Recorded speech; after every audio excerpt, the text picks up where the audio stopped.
Malam pertama, susah. Oh rame katanya. Wah ya jujur eram ta mas. Rame. Maka rata-rata nun sewu nggih, kita jujur saja ya. Rata-rata rumah tangga itu kenikmatannya semakin hari bukan semakin bertambah tapi semakin berkurang. Ada perempuan, suaminya pergi, langsung telepon temennya, cepet ke rumah, anjing galak sudah pergi. Astagfirullahaladzim. Bapak-bapak nggih sami, alah sami mawon. Zaman dulu, istri pulang ke rumah orang tuanya, merana. Sekarang lek perlu ndak minta pulang kita pulangkan kok. Ya, itu artinya ada yang berkurang dari nikmat tadi. Rasa nikmatnya tidak panjang. Kenapa? Boleh jadi sebabnya karena kita lupa bersyukur. Bu, bersyukur ndak punya suami seperti beliau-beliau ini, Bu. Bismillahirrahmanirrahim. Kita mulai. Assalamualaikum warahmatullahi wabarakatuh. Bismillahirrahmanirrahim. Alhamdulillahi rabbil alamin. Allahumma salli wa sallim wa barik ala nabiyyina Muhammadin wa ala alihi wa sahbihi ajma'in. A'udzu billahi minasy syaithanir rajim. Ya ayyuhalladzina amanu taqullaha haqqa tuqatih wa la tamutunna illa wa antum muslimun. Sayyidul istighfar. Allahumma anta rabbi la ilaha illa anta khalaqtani wa ana abduka wa ana ala ahdika wa wa'dika mastata'tu. A'udzu bika min syarri ma sana'tu abu'u laka bi ni'matika 'alayya wa abu'u bi dhanbi faghfir li fa innahu la yaghfirudz dzunuba illa anta. Masya Allah. Panjenengan sampun apal sedaya nggih? Kalau panjenengan sampun apal niki PR tinggal satu. Napa PR? Istiqomah dibaca setiap pagi dan sore. Niku paling minimal. Artosipun niku ingkang paling sekedhik sehari 2 kali. Pripun ketika dibaca satu hari lebih dari 2 kali. Dibaca 10 kali. Dibaca 20 kali. Dibaca 100 kali, boleh justru tambah baik, lebih baik, karena keutamaannya luar biasa. Orang yang membaca Sayyidul Istighfar, ingkang niku wau kita waos bareng-bareng, sareng-sareng, niku kalian Gusti Allah ketika orangnya wafat dijamin surga, dijamin surga. Dan panjenengan ini Pak, insya Allah Pak, ya Allah, ibu-ibu juga nih, mudah-mudahan kita nanti masuk surganya bareng-bareng. Saya ketemu kalian panjenengan male, ketemu kalian ibu-ibu, ketemu kalian bapak-bapak, nanti kita kumpul lagi di surga. Tapi kumpulnya bukan pengajian. Kumpulnya ngapain? Cerita-cerita mawon. Fa'aqbala ba'duhum ala ba'din yatasa'alun. Mereka di kamarnya surga itu adep-adepan, berhadapan. Terus mereka saling cerita. Sampean kok iso mlebu swarga ya apa ceritane? Iya biyen awan-awan dijak ngaji. Jane yo ngantuk. Jane yo kademen, tapi aku panggah budal. Ternyata karena ngaji itu Allah karuniakan ilmu manfaat, ilmu neta amal nih karena rahmat Allah, Allah menggantinya dengan surga. Allahumma amin. Allahumma inna nas'aluka ilman nafi'an wa rizqan tayyiba wa amalan mutaqabbala amin ya rabbal alamin. Hadirin sekalian, ibu-ibu dan bapak-bapak, teman-teman serta adik-adik sekalian. Jamaah Masjid Jami Nurul Huda Dieng Kulon. Ini kedatangan saya yang kedua atau tiga? Kedua nih, yang kedua. Mudah-mudahan panjenengan boten bosen kalian kulo. Bosen boten? Bosen. Bosen? Boten baru 2 kali ya. Kalau orang batur wis melukok. Ngertos melukok.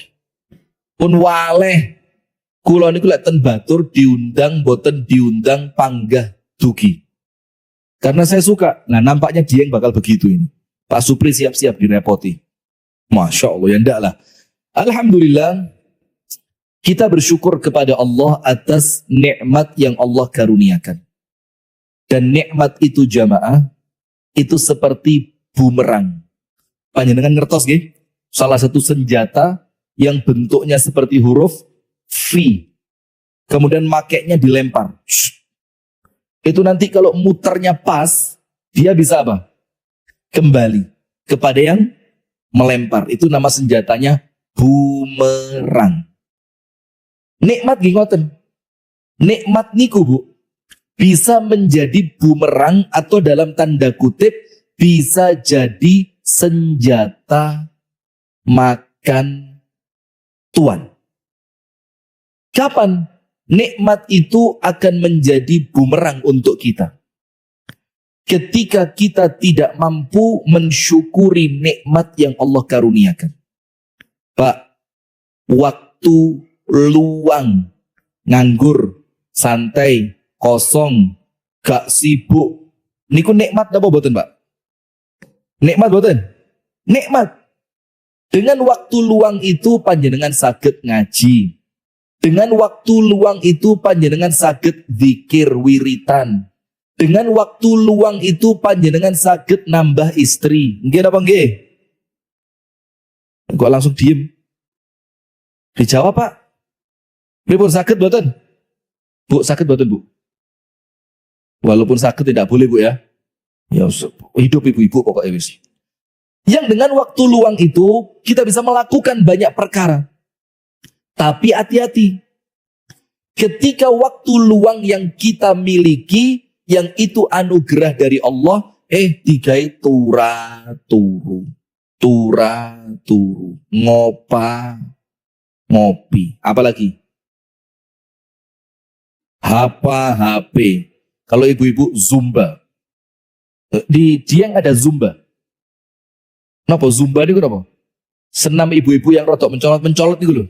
Ya semangat Bu, tarik. Nah itu Zumba itu. Nah ketika waktu luang tidak digunakan untuk sesuatu yang mendatangkan kebaikan akhirat, maka waktu luang itu akan menjadi bumerang. Karena Allah berfirman, la in syakartum la azidannakum wa la in kafartum inna azabi lasyadid. Oleh Allah diingatkan, sekiranya kalian pandai bersyukur niku pripun? Menggunakan apa yang Allah karuniakan sesuai yang Allah inginkan. Kalau baleni nggih, syukur itu apa? Menggunakan apa yang Allah karuniakan sesuai dengan apa yang Allah inginkan. Ketika panjenengan bersyukurnya pinter, maka nikmat yang panjenengan syukuri oleh Allah ditambah. Ditambah niku Bu, artosipun kuatah. Sanes artoni kada. Artosipun kada. Nomor 1. Nikmat yang oleh Allah ditambahkan ketika panjenengan pandai bersyukur, itu artinya ibadai tambah mempeng. Mempeng niku apa? Ibadai tambah sregep. Ibadai tambah istiqomah. Maka orang yang pandai bersyukur, ibadai mesti api. Dan itulah yang disebutkan di dalam Al-Quran, ditafsirkan oleh Imam Ibnu Katsir, la in syakartum ala ni'mati la azidannakum ala ta'ati. Kalau nikmatku engkau syukuri, kata Allah, aku tambahkan kemampuanmu untuk ibadah.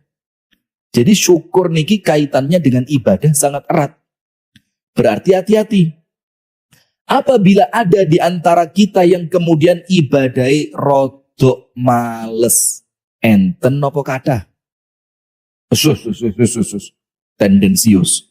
Enten nopo kata? Wis enten gitu aja lah ya. Apabila ada yang ibadai rodok males, subuhan telat.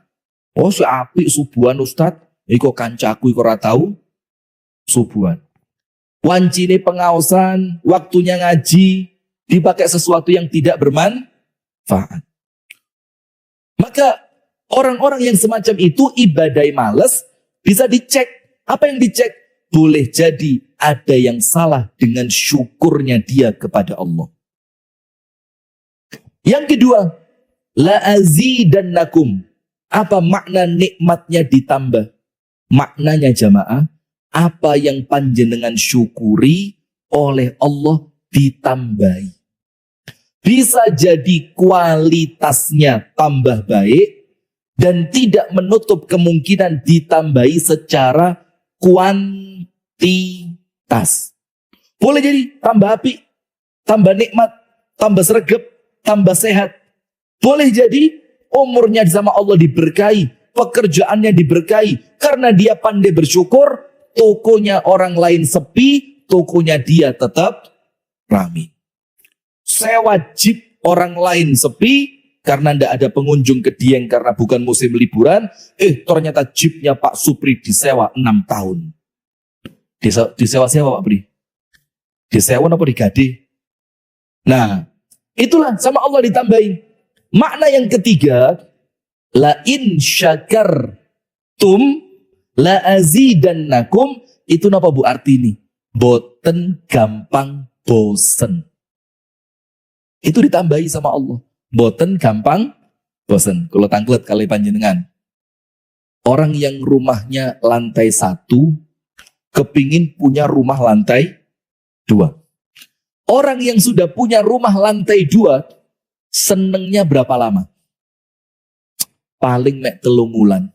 Munggah mudun. Munggah mudun. Setelah 3 bulan. Bosen, capek, males. Sampai dia mikir, lapo gaya omah lantai loro iki biyen. Ngresi ini angel. Munggah yora karuan saulan sepisan. Nggih apa nggih? Itu cirinya orang yang kurang bersyukur. Ketika dia pandai bersyukur, nikmatnya itu oleh Allah rasane didawak nih. Panggah nikmat, panggah nyeneng nih, tetap membahagiakan. Contoh rumah tangga, Pak. Awal pertama nikah, seneng boten? Panjenengan kok kayak tertekan utang sih, Pak. Awal pertama, jauh usah pertama nikah lah. Malam pertama. Seneng boten? Jawab. Seneng boten? Jelas seneng ya. Saya mau tanya. Sekarang sudah berapa tahun, Pak? Ada yang sudah 10 tahun, ada yang 15 tahun, ada yang 20 tahun. Saya mau tanya, senengnya sama atau berkurang? Pret. Sama. Pripun panjenengan? Ayo, jangan-jangan belum nikah ini. Sudah nikah? Malam pertama? Susah. Oh, rame katanya. Pak, ya ojo jujur eram ta Mas. Rame. Maka rata-rata nun sewu nggih, kita jujur saja ya. Rata-rata rumah tangga itu kenikmatannya semakin hari bukan semakin bertambah tapi semakin berkurang. Dulu suami belum pulang. Lek ngenteni. Mas Arjunaku. Ya alah. Dulu. Oh belum ada HP dulu. Oh ya sudah. Dinteni, dikangeni, digolei. Nanti suami pulang senang, bahagia. Sekarang suami keluar rumah. Mudah-mudahan rambalik. Ayo ada apa enggak? Ada perempuan. Suaminya pergi, langsung telepon temennya, cepat ke rumah, anak galak sudah pergi. Astagfirullahaladzim. Bapak-bapak nggih sami, alah sami mawon. Zaman dulu, Istri pulang ke rumah orang tuanya. Merana. Sekarang perlu ndak minta pulang kita pulangkan kok. Ya, itu artinya ada yang berkurang dari nikmat tadi. Rasa nikmatnya tidak panjang. Rasa nikmatnya oleh Allah tidak ditambahi sehingga terasa hambar. Kenapa? Boleh jadi sebabnya karena kita lupa bersyukur. Bu, bersyukur enggak punya suami seperti beliau-beliau ini, Bu? Suami ini anugerah atau musibah, Bu? Musibah? Bayu, jujur heram. Bales, Pak, bales. Pak, bahagia, Pak, dapat istri seperti beliau-beliau ini, Pak. Mereka ini anugerah apa musibah, Pak? Ada. La haula wala quwata illa. Padahal mereka tidak jawab loh, saya jawab sendiri. Nah sudah, maka la in syakartum la azidannakum, itu maknanya 3. Nomor 1, kalau syukur ibadahnya tambah mempeng, ibadahnya semakin rajin, semakin istiqomah. Nomor 2, apa yang panjenengan syukuri oleh Allah ditambahi, tambah sehat, tambah sugih, tambah ayu, tambah ganteng. Dan nikmat itu oleh Allah tidak akan dicabut. Dan yang terakhir, rasa senang dengan nikmat tadi, itu rasa senangnya dowo. Senangnya, bahagianya apa? Panjang. Orang punya mobil yang paling diimpikan. Pengen duwe mobil kayak Pak Supri. Apa mobilnya Pak Pri? Verosa. Nabung tinggal ti itu. Kenapa tinggal ti ini kenapa? Sedikit demi sedikit. Ngisi tabungan sampai uangnya cukup beli Verosa. Setelah Verosanya kebeli, tiap malam dilap. Kena debu di sebul. Ada anak kecil sepeda pancalan, hatinya greget. Aduh, nabrak mobilku ini kok. Rasa senang seperti itu, Bu. Kalau syukurnya tidak benar, tidak akan bertahan lama. Wes untuk setahun, 2 tahun, bosen. Gitu apa nggih? Nah, maka supaya bosennya tidak datang, senenge dawa, harus pandai bersyukur. Salawat beriring salam semoga tercurahkan kepada uswah kita, suri tauladan kita dan kekasih kita bersama, Nabi besar, Nabi agung, An-Nabi Muhammad sallallahu alaihi wasallam. Hadirin sekalian, sebagai pembuka, saya kalau ceramah di siang itu, Bu, memang saya paham lah. Siang itu kan waktu yang kurang ideal ya. Kadang-kadang mulai kalau tidak begitu mulat-mulet. Nah, maka materinya yang singkat, padat, jelas, simpel, gampang, penak dirungok nih, iso diamal nih. Setuju bukan? Sekarang sebagai pembuka, saya mau menceritakan kepada panjenengan makna bismillah dan alhamdulillah. Bismillah niku jamaah adalah ucapan orang yang beriman kepada Allah setiap dia akan mengawali segala sesuatu. Ucapannya bismillah. Mau makan, bismillah. Mulai kerja, bismillah. Awal naik kendaraan, bawa tamu, bismillah. Suami istri mau hubungan suami istri, bismillah. Nganter anak ke sekolah, bismillah. Nganter anak mau kuliah, bismillah. Semuanya bismillah. Dan bismillah ini panjenengan angen-angen memiliki 2 makna besar. Berapa makna, Bu? Pinten, Bu? 2. Berapa, Pak? 2. Yang pertama, bismillah itu niat. Bismillah itu apa? Niat. Disinilah pentingnya kita ngerti bismillah itu tauhid. Bismillah itu lurus kepada Allah. Bismillah itu menjadikan kita niate ketoto. Bismillah itu menjadikan kita ngerti saya mengamalkan ini untuk Allah. Saya melakukan ini dalam rangka mencari ridha dari Allah. Saya melakukannya ikhlas karena Allah. Maka ketika panjenengan akan melakukan sesuatu, bismillahnya lebok niten jero hati. Supaya niate ketoto, tauhidnya lurus, maka amal tersebut oleh Allah diterima. Kalau ayat yang lain, panjenengan faham, sering panjenengan baca, Qul inna salati wa nusuki wa mahyaya wa mamati lillahi rabbil alamin.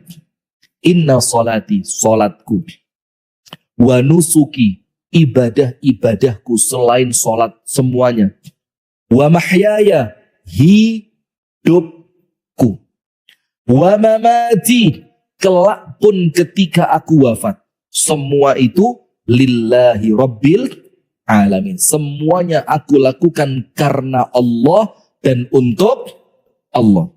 Nah, bismillah niku pengejowantahan. Napa mengejowantahan itu apa? Angel. Mewujudkan, matur suwun, mewujudkan itu, mengaplikasikan itu sehingga panjenengan mau keluar rumah, bismillah. Supaya panjenengan ngerti, ya Allah, aku keluar rumah dalam rangka mencari ridhomu. Ya Allah, aku keluar rumah, aku niatkan ikhlas untuk ibadah kepadamu. Itu bismillah yang pertama dalam rangka meluruskan niat. Jadi Allahnya itu tidak pernah hilang dari sini. Bismillah, dengan menyebut nama Allah. Nomor satu, untuk apa? Meluruskan niat. Penting boten Bu? Bismillah penting nama boten? Penting. Makna besar yang kedua, bismillah itu untuk narik pertolongan dari Allah. Untuk narik pertolongan dari Allah. Sehingga ketika panjenengan melakukan sesuatu, terus panjenengan ucapkan bismillah dengan menyebut nama Allah. Itu artinya jamaah, panjenengan niku ngomong kalian Gusti Allah, kula badhe ngamalaken titik-titik. Panjenengan tulungi kula nggih. Panjenengan gampang nggih. Panjenengan sukseskan nggih. Panjenengan mudahkan nggih. Itu makna bismillah. Jadi panjenengan melibatkan Allah. Paham boten? Paham boten? Melibatkan Allah. Itulah kenapa ada satu hadis. Banyak disebut di tempat kita hadis ini. Apa hadisnya? Kullu amrin dzibalin la yubda'u bi bismillahi fahuwa abtar. Semua perbuatan, semua urusan yang tidak diawali bismillah, maka perbuatan itu, amalan itu, aktivitas itu terputus dari pertolongan Allah. Oh, bahaya Pak. Maka nun sewu, kalau keluar rumah biar ndak diganggu setan, kan ada doanya. Nopo dungane? Allahumma selamat. Apa doanya? Loh, ya ndak apa-apa, itu boleh. Cuma kita mau yang sing rodok hadis gitu loh ya. Panjenengan apal panjenengan, sampun apal. Niki pun umum. Bismillahi tawakkaltu 'ala Allahi la haula wala quwwata illa billah. Bismillah apa enggak? Bismillah. Apa yang terjadi? Kata Nabi Muhammad, seseorang ketika keluar rumah, dia ucapkan Bismillah, tawakkaltu ala Allah, la hawla wa la quwwata illa billah, itu setan nangis. Bukan saya setannya, jangan dilihat ke sini. Setan apa? Nangis. Karena setan itu mendengarkan malaikat mengatakan apa? Hudita wa wuqita wa kufita. Hudita wa wuqita wa kufita. Kamu diberi petunjuk oleh Allah selama di luar rumah. Kamu diberi kecukupan oleh Allah selama di luar rumah. Dan kamu dilindungi Allah selama di luar rumah. Ditunjukkan kebenaran, diberi kecukupan, diberi perlindungan. Terus setan ngomong sama temennya. Mana temennya? Mana? Sebelah mana? Masya Allah. Tidak usah noleh konconi. Sampai mana mbak? Sudah. Maka setan ngomong apa? Apa yang bisa kita lakukan kepada orang yang diberi petunjuk Allah, dilindungi Allah, dicukupi Allah? Kata temennya, gak iso. Gak bisa apa-apa kita ini. Terus setannya ngomong sama temennya apa? Ya wis lah, ditinggalai timbang renek manfaati. Akhirnya orang itu tidak diganggu setan. Masuk rumah. Biar setan yang menempel di luar-luar tadi. Kan kita kalau di luar rumah kan macam-macam kejadian, Ibu. Masuk pasar, kadang-kadang ada kejadian yang tidak disangka dan diduga. Di jalan raya, dipisui wong. Nanti apa dereng? Dipisui wong di jalan raya pernah? Atau jangan-jangan panjenengan pelakunya ini? Enek motor nyelip banter. Siapa pelakunya yang angkat tangan? Kalau saya punya teman, senengannya apa? Kalau ada mobil nyalip, teman saya naik motor kepepet gara-gara mobil diri nyelip. Itu langsung gini, Bu. Dilihat sama dia, helmnya dibuka, seret. Masya Allah. Sekarang dibales sama Allah. Wong ngira isong itu. Hati-hati, tobat. Yang pernah begitu tobat. Daripada nanti panjenengan tak isong itu. Ngiler tok. Bapak-bapak nanti Pak ngidoni sopir-sopir mobil itu. Ngidoni apa didoni? Masya Allah, yes. Seimbang lah ya. Maka ketika masuk ke rumah, biar setan yang sempat nempel itu gogrok. Gogrok itu apa? Paham gak? Rontok, berjatuhan, tidak ikut masuk ke dalam rumah. Maka ucapkan apa? Doa masuk rumah. Bismillah. Setan kabur. Ditolong sama Allah panjenengan. Penting bismillah itu. Terus setannya ngomong apa? Hei, tidak dapat tempat tidur kita malam hari ini. Terus ketika orang yang di dalam rumah itu mau makan, yang mau makan itu bilang bismillah. Apa yang terjadi? Kata setannya, waduh, malam ini keluwen, ngeleh, tidak dapat makan. Karena orang yang mau makan itu saya tidak bisa ikut. Karena dia mengawali makannya dengan bismillah. Ketika dia mau kumpul sama istrinya, dibaca bismillah. Kata setannya apa? Waduh, tidak bisa ikut merasakan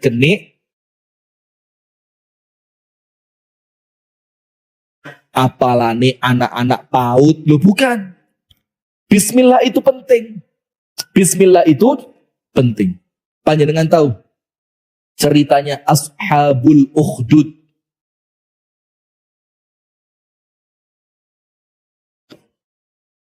Nah kok guyu?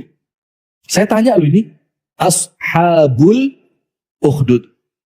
Qutila ashabul ukhdud. An-nari dhatil waqud. إذ هم عليها قعود وهم على ما يفعلون بالمؤمنين شهود وما نقموا منهم إلا أن يؤمنوا بالله العزيز الحميد.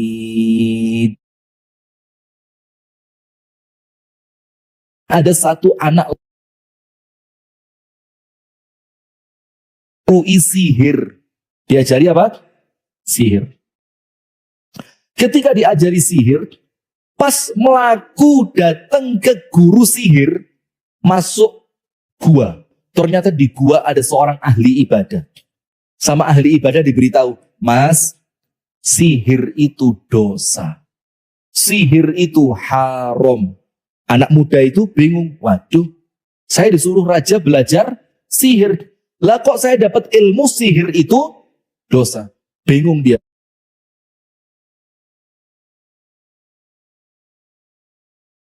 Sihir atau ahli ibadah, pas dia berangkat, ada binatang besar pol.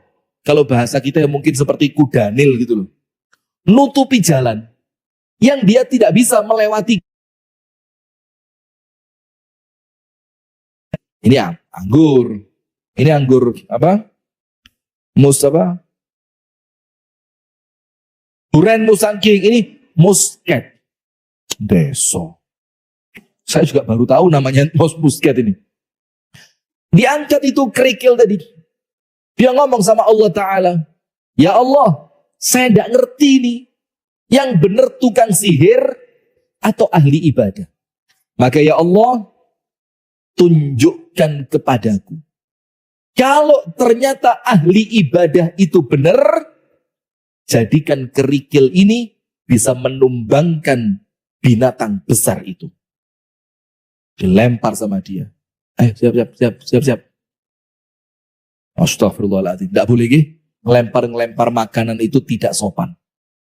Jadi makanan itu tidak boleh dilempar. Dilempar begini, begitu, dari atas panggung lempar, tidak boleh. Haram. Selain makanannya tidak boleh dilempar, ngeregani menungso. Nggih apa nggih? Lu mosok dikai jeruk, dikai anggur, dikai apel, kok carane diuncal nih. Paham betul? Sampai mana tadi? Ya. Dilempar sama anak kecil itu. Tung. Ternyata dengan kerikil kecil tadi, itu binatang besar terguling. Maka dia mikir, oh berarti yang betul siapa? Ahli ibadah. Dia tidak mau lagi belajar sihir. Sampai akhirnya rajanya murka. Rajanya murka. Sama raja dihukum. Dikumpulkan seluruh manusia, itu anak dipanah dari jauh. Subhanallah Bu. Dipanah yang pertama, ini yang ngelihat buahnya. Duk, kena. Tapi gak tembus blas. Dung, jatuh. Gak terima rojo nih. Diambilkan panah yang lebih kuat lagi. Ditarik, sret. Dilempar, duk. Tetap pas. Tapi tidak bisa tembus. Tidak melukai sedikit pun. Duk. Terus anak muda tadi ngomong begini. Raja. Kalau panjenengan mau membunuh saya, tak kasih tahu caranya. Ya apa? Kate dipateni malah dikandani. Coro nih. Ini kan kurang baik apa ini orang? Bagaimana itu? Ucapkan bismillah. Maka panahmu itu akan menembus ke dalam jantungku dan aku akan mati. Rojone izin. Maka bismillahnya pelan. Tarik. Sore. Kena. Sama seperti yang pertama dan kedua. Tidak melukai sedikit pun. Kata anak kecil tadi apa? Hulam namanya. Raja, bacanya yang keras.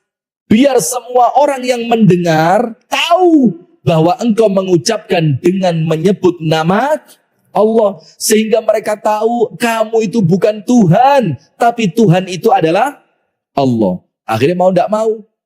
Raja mengucapkan bismillah dengan keras. Kata raja, bismillah. Ditarik panahnya dan anak muda itu mati seketika. Orang-orang yang melihat Bu, langsung, ternyata anak muda itu benar. Dia memberitahu raja cara membunuhnya, ternyata manjur. Berarti Tuhan yang betul adalah Allah. Langsung bareng masuk Islam semua. Apa yang terjadi? Raja ngamuk. Bukan Raja Jawa.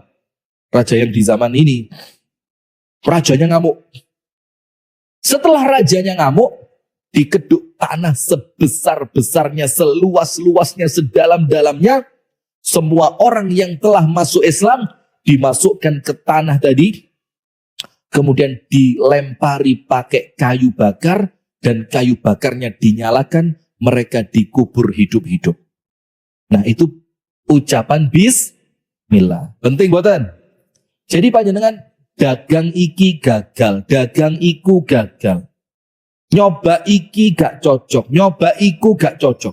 Mungkin bismillahnya belum tembus ke dalam hati. Maka saya rangkum, Ustadz, ojo bertele-tele Ustadz. Apa arti bismillah kandungan makna yang besarnya Ustadz? Ada dua. Nomor satu, meluruskan niat. Nomor dua, untuk narik pertolongan dari Allah. Maka nanti panjenengan kalau mau nanam kentang, setiap satu butir, bismillah, bismillah, bismillah. Sakit buatan? Bisa, gak repot kan? Nggih, insya Allah kentangi sukses gede-gede regoni larang. Amin ya Rabbal Alamin. Sekarang alhamdulillah. Sama Bu. Alhamdulillah ini memiliki dua makna besar. Alhamdulillah segala puji bagi Allah. Itu biasa dibaca kapan? Kapan? Setelah selesai dari aktivitas. Selesai makan, limbuh, alhamdulillah. Minum, selesai minum, alhamdulillah. Selesai kerja, alhamdulillah. Ujiannya lancar, alhamdulillah. Berobat, Allah takdirkan sembuh, alhamdulillah. Nah, alhamdulillah ini segala puji bagi Allah juga memiliki dua makna besar. Ini ceramah ini tujuannya apa Bu? Biar kalimat zikir yang panjenengan baca itu zikirnya berbobot. Panjenengan ngerti maknanya. Panjenengan ngerti bobotnya. Panjenengan mengerti kandungan isinya. Maka zikirnya kami alhamdulillah, Allahu Akbar, supaya ada maknanya. Istighfar, solawat, itu semua kudu mlebu nang jerone hati, bukan cuma di lisan. Bahkan para ulama itu ngomong begini, nun sewu nggih. Para ulama itu ngomong begini. Istighfaruna yahtaju ila istighfarin. Istighfar yang kita baca itu perlu diistighfari. Ngerti betul? Jadi kita kalau habis berdosa ya apa? Astaghfirullah. Tapi astaghfirullahnya tidak masuk ke dalam hati. Allahnya tidak menjadikan panjenengan berazam untuk tidak mengulangi lagi. Jadi astaghfirullah cuma kembangi busuk lambe. Lambe kasar apa? Halus? Oh ada lipstiknya. Masya Allah. Bukan itu yang saya maksud. Maksudnya kalimat lambe itu loh. Ada lambe turah. Ada lambe jedir. Ibu-ibu lihat. Zaman saya SD. Kan ada pelajaran bahasa Jawa. Misalkan gigi. Untune miji timun. Berarti giginya bagus. Terus ketika alise apa? Ya itulah, lupa saya. Ketika ngomong bibir yang baik di zaman saya SD itu yang tipis. Api tipis, sekarang enggak. Lek gak jedir ke api. Saya wong wedok sampai kalau pakai lipstick itu diunggahnya di shred. Yang bawah duduk nih, shred. Cek ketok. Jedir katanya tambah apa katanya? Ini mbah-mbah gak paham iki opo jare Ustaz. Nah, panjenengan buka Instagram, Mbah. Kula buka kena. Jadi sekarang lagi anjedir kayu jari. Astagfirullah wa atubu ilaih. Nah, maka sama.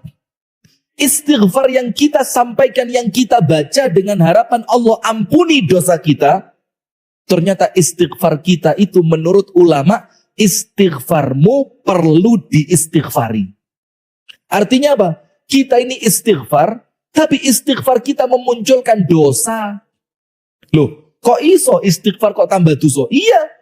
Wong istighfari guyon, istighfarnya ndak serius, istighfarnya meremehkan dosa, istighfarnya itu menganggap Allah itu gampangan. Na'udzubillah min dzalik. Nah, sama Bu seperti alhamdulillah. Kalau ucapan alhamdulillah ini panjenengan ngerti isi kandungan maknanya, maka alhamdulillah panjenengan itu semakin berbobot. Gini apa nggih, Pak? Pak, paham nggih? Wes Bapak-bapak segini tok, masyaallah. Tapi saya matur suwun panjenengan kersa rawuh itu sudah Masya Allah, alhamdulillah. Mudah-mudahan nanti ke depannya bisa semakin istiqomah, semakin. Maka alhamdulillah memiliki dua makna besar.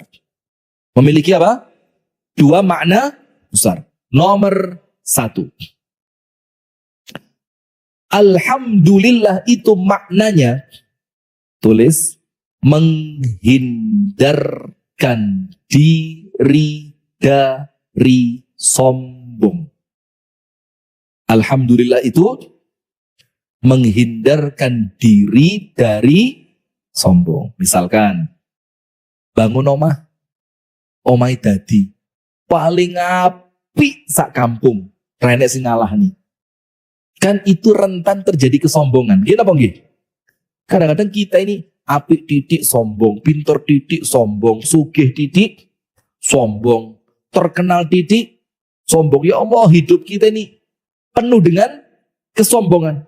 Nah, maka ucapan alhamdulillah itu menghilangkan kesombongan. Ustadz, bagaimana ceritanya? Kok ucapan alhamdulillah itu menghindarkan kesombongan? Begini. Panjenengan tulis alhamdu. Itu kan ada alif lam gitu. Alif lam, namanya alif lam syamsiyah nopo qamariyah. Masya Allah. Qamariyah. Ada alif lam alhamdu. Dalam bahasa Arab, al itu ada artinya. Dan artinya banyak. Di dalam kalimat alhamdulillah, alnya, angel eram ngomong ya, alnya itu artinya apa? Listighraq al-jins, mencakup segala bentuk pujian. Dari situ kita paham, ketika al di dalam kalimat alhamdulillah adalah mencakup segala bentuk pujian, berarti tidak ada yang layak dipuji kecuali Allah. Dan terus panjenengan ketika rumahnya jadi, panjenengan mengucapkan apa? Alhamdulillah. Maksudnya apa? Semua ini karena pertolongan Allah. Bukan karena kemampuan saya. Bukan karena saya punya uang. Bukan karena saya kuat. Bukan karena saya hebat. Tapi semua ini karena pertolongan Allah. Maka yang layak dipuji atas suksesnya pembangunan rumah ini bukan saya tapi Allah. Nabi Sulaiman tahu sugih napa mboten? Nabi Sulaiman sugih mboten? Sugih. Kalih tiang dieng sugih pundi? Ya jelas ya, sugih Nabi Sulaiman luar biasa kayanya. Nabi Sulaiman ini, Bu,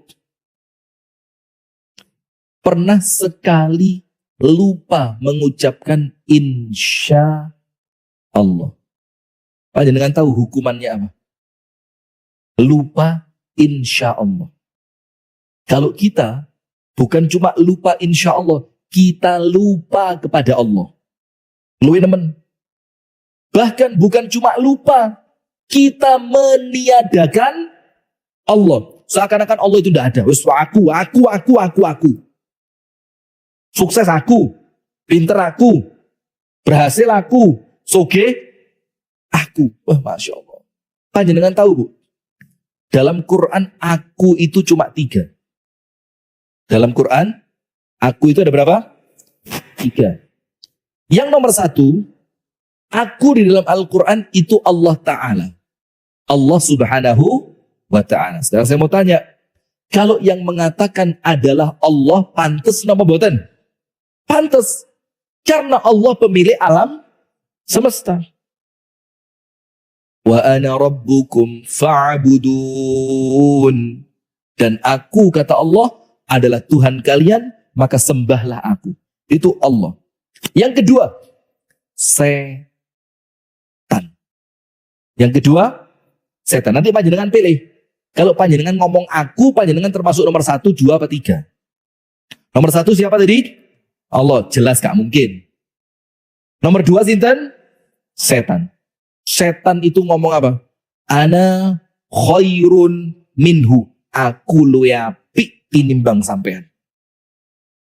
Aku sombong, kroso awake luwih apik tinimbang wong liya. Setan nomor 2. Aku. Nomor 3, Fir'aun. Sinten? Fir'aun. Fir'aun mengatakan apa? Ana rabbukumul a'la. Akulah Tuhan kalian yang paling tinggi. Nah, selain 3 ini tidak ada. Maka kalau panjenengan lah kok seneng akon-akon dengan kalimat aku, panjenengan pilih. Panjenengan Allah atau setan atau Fir'aun. Yang mana? Gak usah guyang-guyuh. Yang mana? Yang mana? Allah tidak mungkin. Fir'aun wis mati. Sisa siapa? Ala haula wala quwata illa billah. Ya medeni. Maka seperti ini Pak, nun sewu nggih. Kita bangun masjid, jangan sampai muncul iki lek ora aku yo ora dadi. Bikin sekolahan, iki lek kudu bapakku yo ora iso. Kemudian apa lagi? Dapat juara. Nah, ngene iki lek kudu anakku. Nah, maka akunya ini aku siapa? Na'udzubillah min dzalik. Balik Nabi Sulaiman. Nabi Sulaiman ini ketika punya istri 99. Pak Supri? Nabi, kalau panjenengan 1 jauh lebih baik. Oke. Kalau laki-laki sekarang, dawuhnya Imam Syafi'i, napa dawuhe Imam Syafi'i? Wa ana uhibbu an yakuna lirrajuli imra'atan wahidah. Imam Syafi'i mengatakan, saya, kata Imam Syafi'i, lebih seneng kalau laki-laki itu istrinya hanya 1. Hidup Imam Syafi'i. Nah, terus ibu-ibu, kalau ditanya, Anda fikihnya apa? Syafi'i. Kenapa? Karena laki-laki istrinya hanya boleh hidup Imam Syafi'i. Bapak-bapak jangan khawatir Pak, tak belani Pak. Dalam fikih Syafi'i Pak, kewajiban suami membelikan baju untuk istrinya setahun cuma 2 kali. Hidup Imam Syafi'i. Setahun cuma 2 kali Pak. Terus beli pakaian itu 6 bulan sepisan. Pripun Syafi'i boten? Langsung boten nih? Pak Syafi'i Pak G, setahun cuma 2 kali Pak. Karena di zaman Imam Syafi'i diukur pakaian itu rusak setelah digunakan sekian bulan. Setelah diukur, dicek, dites segala macam, maka dalam fikih Syafi'i yang wajib hanya setahun berapa kali? 2 kali. Itu wajib. Yang sunnah seminggu 2 kali. Hidup Imam Syafi'i. Nguyang-nguyang. Sudah lanjut. Nabi Sulaiman ketika akan mengumpuli istrinya 99 tadi, Nabi Sulaiman bilang apa? Ini loh Bu, lupa bismillah tadi. Lali insya Allah tadi. Lupa menyertakan Allah. Kata Nabi Sulaiman, nanti malam 9 saya mau tak gilir. Dan pasti semuanya hamil. Dan pasti anaknya 99 akan menjadi pejuang. Lupa mengucapkan insya Allah. Oleh Allah dihukum. Apa hukumannya? Tidak satu pun dari istrinya yang hamil. Kayaknya sing tadi. Kecuali cuma satu. Itu pun ketika anaknya lahir, nisfus sobi, separuh. Ngerti bukan separuh? Separuh itu kalau bahasa gampangnya, nun sewu nggih, cacat. Anaknya tidak sempurna. Kenapa? Allah menghukum karena dia lupa mengucapkan insya Allah. Nah, maka kalimat bismillah tadi, Bu, itu gak enteng, Bu. Itu menyertakan Allah. Nah, sekarang ketika alhamdulillah pun sama. Ketika panjenengan dapat nikmat alhamdulillah, itu panjenengan menganggap, ya Allah, nikmat ini tidak mungkin datang kecuali atas pertolongan Allah. Maka yang pantas dipuji hanya Allah. Maka hati-hati, Bu. Pujian itu pembunuh berdarah dingin.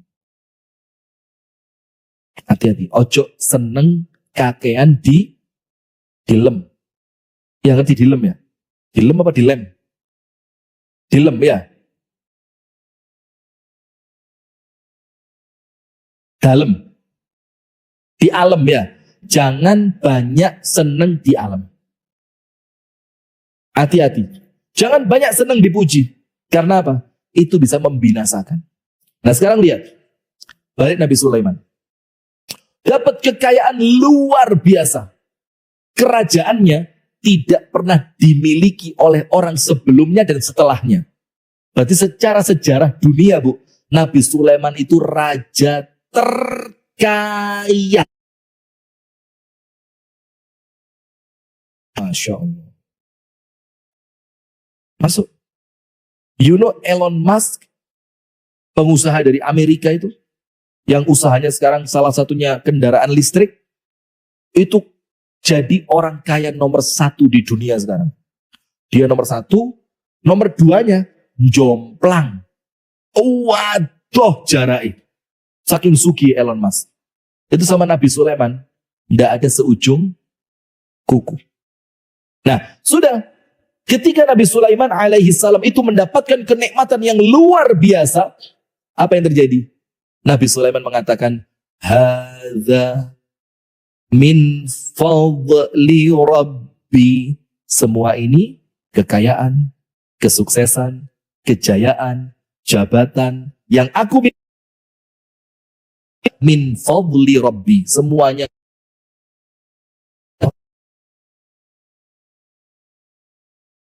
manusia, pujiannya dikembalikan kepada Allah dengan ucapan alhamdulillah. Kalian apa? Menghilangkan sifat sombong. Karena kalau mbak omai api, jangan ngomong ngaku. Masya Allah. Mbak omai api, kerja di luar negeri 15 tahun. Masya Allah. Mbak, omahe apik, ya mesti bojoku lah presiden. Padahal presiden tidak punya istri ya. Nah ini sombong-sombongan tidak masuk, tidak masuk. Maka setiap panjenengan mendapatkan pujian agar Gusti Allah boten cemburu. Gila apa nggih? Saya tunggu dulu pelan-pelan. Bu, Gusti Allah niku cemburu mboten? Gusti Allah cemburu mboten? Bauti pakai kerudung ungu. Hai. Nggih, Bauti, Gusti Allah niku cemburu napa mboten? Mboten. Enggak apa-apa, jawab kok ya. Kan jawaban itu bisa benar bisa salah.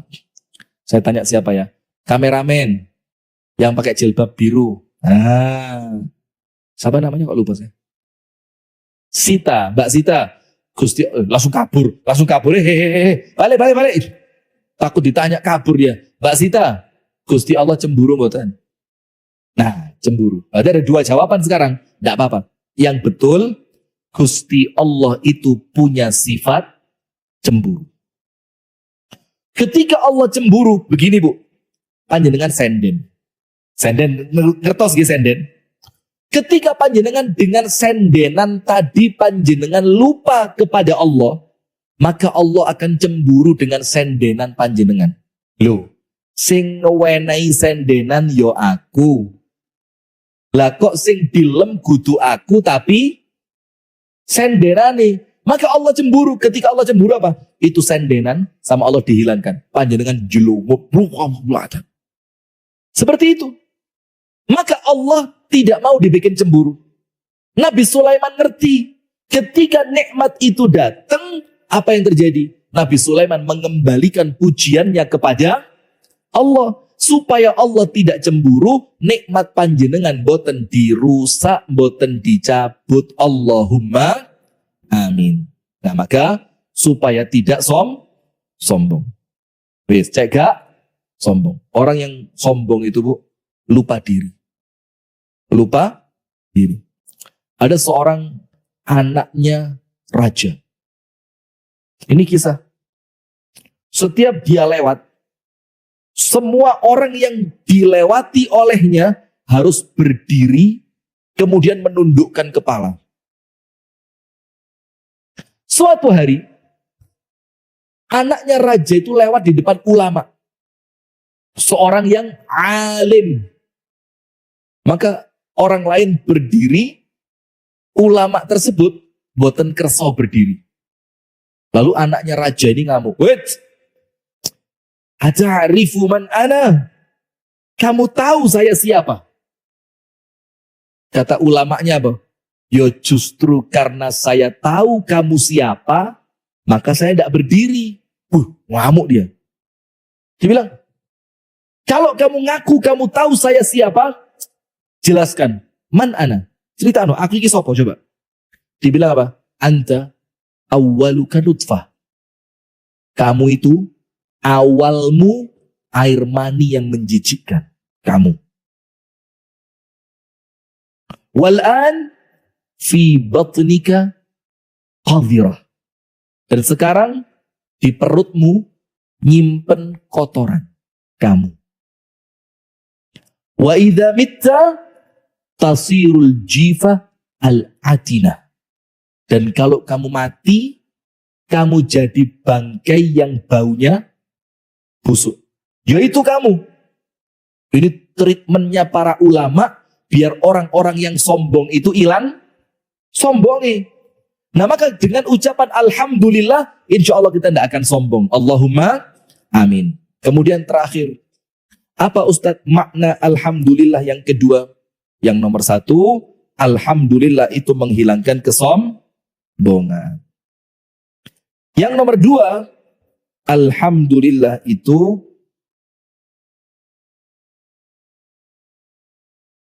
bentuk syukur. Bentuk syukur. Nah, kalau panjenengan pinter bersyukur, Bu. Ini kan rata-rata yang orang dengar apa? Orang yang bersyukur nikmatnya ditambah. Ada yang lain. Ada yang lain. Panjenengan buka mangke wangsul, panjenengan tulis rumiyin di dalam Al-Quran. Allah Ta'ala berfirman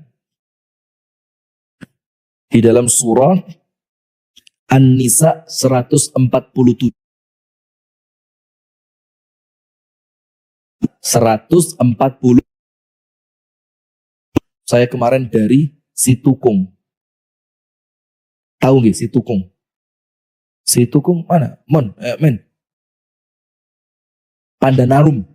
Itu kan 8 bulan yang lalu terjadi apa? Tanah longsor besar. Nah sudah, maka hati-hati Bu. Kadang-kadang bencana itu datangnya tidak disangka dan diduga.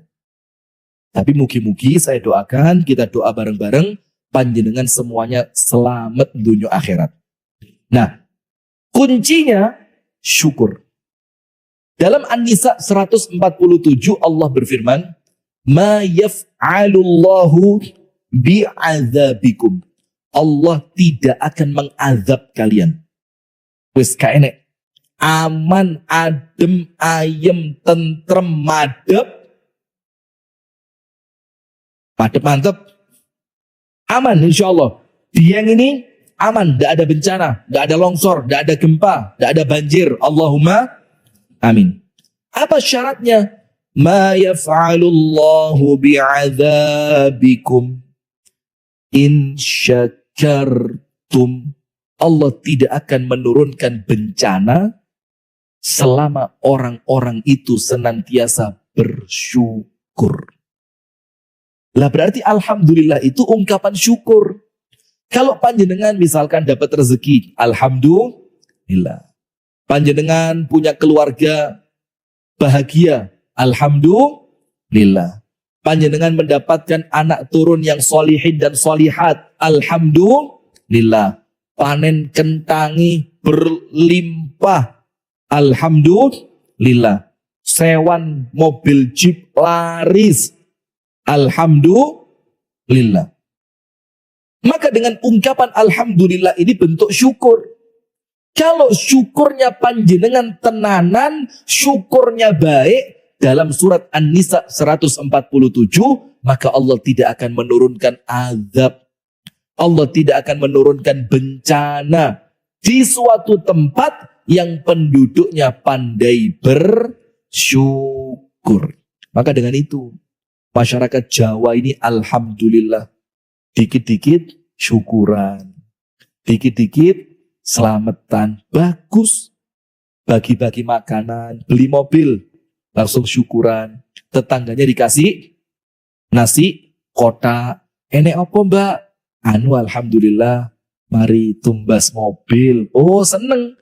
Orang yang punya mobil seneng. Tetangganya ikut seneng. Kalau senantiasa seperti itu, maka panjenengan dan kita semuanya oleh Allah akan diselamatkan dari azab. Allahumma amin ya rabbal alamin. Baik itu ibu-ibu sekalian dan bapak-bapak sekalian di Masjid Jami' Nurul Huda Dieng Kulon yang dapat kami sampaikan. Jadi intinya bismillah dan alhamdulillah itu penting. Bismillah dan alhamdulillah itu penting. Supaya kita niatannya lurus, supaya aktivitas kita senantiasa mendapatkan pertolongan dari Allah, maka ucapkan bismillah. Alhamdulillah, supaya kita jauh dari sombong, karena kita tahu la haula wala quwata illa billah. Dan yang kedua, supaya kita termasuk orang yang pandai bersyukur. Kalau kita pandai bersyukur, nikmatnya ditambahi dan Allah selalu. Mudah-mudahan yang kami sampaikan ini mendatangkan manfaat untuk kita bersama. Semoga panjenengan semua saya doakan sehat walafiat. Panjenengan mugi-mugi panjang umur. Mugi-mugi panjenengan sedoyo sugih rezekine barokah. Mugi-mugi panjenengan semua mendapatkan keluarga yang sakinah, mawaddah, warahmah. Mugi-mugi putra putri anak turun panjenengan solih lan solihah. Dan mudah-mudahan setelah usia yang panjang dalam kebaikan, saya dan panjenengan semua oleh Allah diwafatkan dalam keadaan husnul khotimah. Wafat dalam keadaan sujud ketika sholat tahajud. Ngoten nggih Pak Khalid nggih? Masya Allah, pas penutupan lah kok Pak Khalid datang, luar biasa. Ini panitia yang patut dicontoh ini. Nggih, matur suwun sangat. Kami tutup dengan doa kafaratul majlis. Subhanakallahumma wa bihamdika asyhadu an la ilaha illa anta astaghfiruka wa